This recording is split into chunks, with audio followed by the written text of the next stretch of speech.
कर्मों का भोग निश्चित है। व्यक्ति चाहे कितना भी शक्तिशाली क्यों न हो, वह अपने कर्मों से भाग नहीं सकता। एक न एक दिन उसके कर्म उसे उसकी सही जगह पर पहुंचा ही देते हैं, और कर्मों का फल जन्म मृत्यु से भी परे है। जब तक ये पूरा हिसाब नहीं हो जाता, ये कर्म फल पीछा नहीं छोड़ते। प्यारे सज्जनों, कर्मों के फल से कोई नहीं बच सका है। देर सवेर कर्मों का फल मिलता ही है। एक बार एक गांव में एक सुनार का घर था। उस सुनार का काम बहुत अच्छा चल रहा था। काम बढ़ाने के उद्देश्य से उसने एक दिन बहुत सारा सोना मंगवाया। इस बात का पता जब गांव में रात को पहरा देने वाले पहरेदार को चला, तो उसके मन में लालच आ गया। जैसे ही रात हुई, वो पहरेदार उस सुनार के घर में घुस गया और उसे मार दिया। सुनार को मारने के बाद वो जैसे ही बाहर निकला, तभी उसे सुनार के एक पड़ोसी ने देख लिया। वो पड़ोसी बहुत ही सज्जन पुरुष थे। उन्हें देखकर पहरेदार घबरा गया।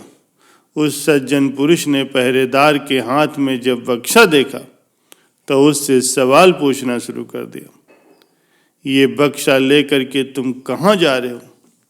पहरेदार ने कहा, भाई शोर मत मचाओ, देखो इसमें से थोड़ा सोना तुम भी ले लो। पड़ोसी सज्जन पुरुष ने कहा, मैं ले लूं? मैं ये गलत काम नहीं करता। ये सुन करके पहरेदार ने उन्हें डराने के लहजे में कहा, देखो मेरी बात मान जाओ, नहीं तो अंजाम बहुत बुरा होगा, फिर मुझे दोष मत देना। धमकी देने पर भी जब वो सज्जन पुरुष नहीं माने, तो उस पहरेदार ने जोर जोर से चिल्लाना शुरू कर दिया। सब लोग इकट्ठा हो गए। अब वो पहरेदार सबको झूठी कहानी सुनाने लगा। ये आदमी सुनार के घर से ये बक्सा लेकर के आ रहा है, इसे मैंने पकड़ लिया। जब सब लोगों ने सुनार के घर जाकर के देखा, तो सुनार मरा पड़ा था। पुलिस को बुलाया गया। पुलिस उस निर्दोष व्यक्ति को सुनार के कत्ल के इल्जाम में पकड़ ले गई। मामला कोर्ट पहुंचा। उस आदमी ने जज के सामने बहुत कोशिश की खुद को निर्दोष साबित कर सके, लेकिन सारे सबूत और गवाह उसके खिलाफ थे।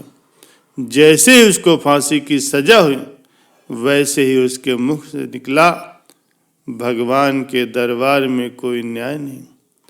जिसने मारा है उसे कोई सजा नहीं, और जिसने कुछ नहीं किया उसे फांसी की सजा मिल रही है। जज को उसके इन शब्दों से लगा, कहीं उन्होंने फैसले में कोई गलती तो नहीं कर दी। जज ने सच का पता लगाने के लिए एक योजना बनाई। अगली सुबह एक आदमी रोता रोता जज साहब के पास आया और बोला, सरकार, हमारे भाई की हत्या हो गई, इसकी जांच होनी चाहिए।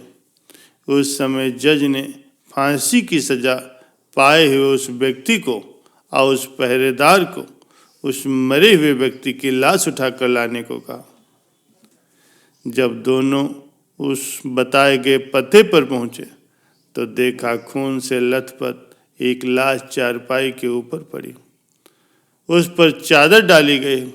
दोनों ने उस चारपाई को उठाया और चलने लगे। रास्ते में उस पहरेदार ने उस फांसी की सजा पाए हुए सज्जन व्यक्ति से कहा, अगर तुमने उस रात मेरा कहना मान लिया होता, तो तुम्हें फांसी की सजा भी नहीं होती और सोना मिलता सो अलग। इस पर उस सज्जन व्यक्ति ने जवाब दिया, मैंने तो सच का साथ दिया था, फिर भी मुझे फांसी हो गई। भगवान ने मेरे साथ न्याय नहीं किया। चलते चलते जब दोनों जज के सामने पहुंचे, तो चारपाई पर पड़ी हुई लाश एकदम से उठ गई। असल में वो लाश नहीं थी, बल्कि जज के द्वारा सच का पता लगाने के लिए भेजा गया एक सिपाही था। उस सिपाही ने उठकर सारी सच्चाई जज साहब को बता दी। जज साहब सच्चाई सुन करके हैरान रह गए। पहरेदार को कैद कर लिया गया। न्याय हो गया था, लेकिन जज के मन को अभी भी शांति नहीं मिली थी। सो उन्होंने उस सज्जन व्यक्ति से कहा, इस मामले में तो तुम निर्दोष साबित हो चुके हो, लेकिन सच सच बताओ, तुमने कभी कोई हत्या की है? जज की चालाकी वो व्यक्ति पहले ही देख चुका था, इसलिए अब वो झूठ बोलने से डर रहा था। इसीलिए उसने सच्चाई बतानी शुरू कर दी। सरकार, बहुत समय पहले की बात है।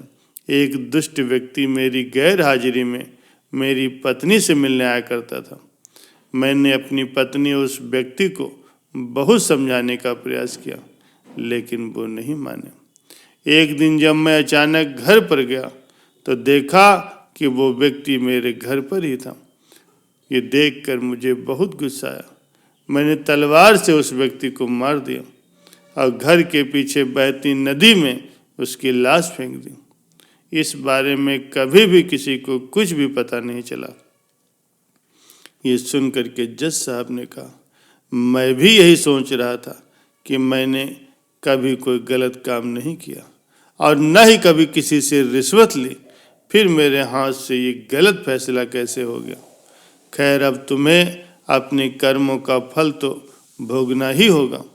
पहरेदार के साथ साथ अब तुम्हें भी फांसी की सजा होगी। प्यारे सज्जनों, ये बात 100% सच है कि कर्मों का फल भले ही देर से मिले, लेकिन मिलता जरूर है।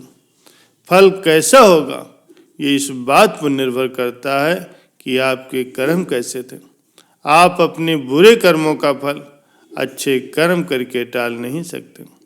जैसा कि उस व्यक्ति ने पहरेदार को रोक करके अच्छा कर्म करना चाहा, लेकिन उस अच्छे कर्म के कारण उसके बुरे कर्म भुलाए नहीं जा सकते, इसलिए उसे उसके पुराने कर्मों की सजा मिली। भले ही देर से मिली, लेकिन मिली जरूर। प्यारे सज्जनों, वेद, पुराण, धर्म ग्रंथ और सभी साधु संतों का यही कहना है, ये संसार कर्मों का लेखा जोखा है।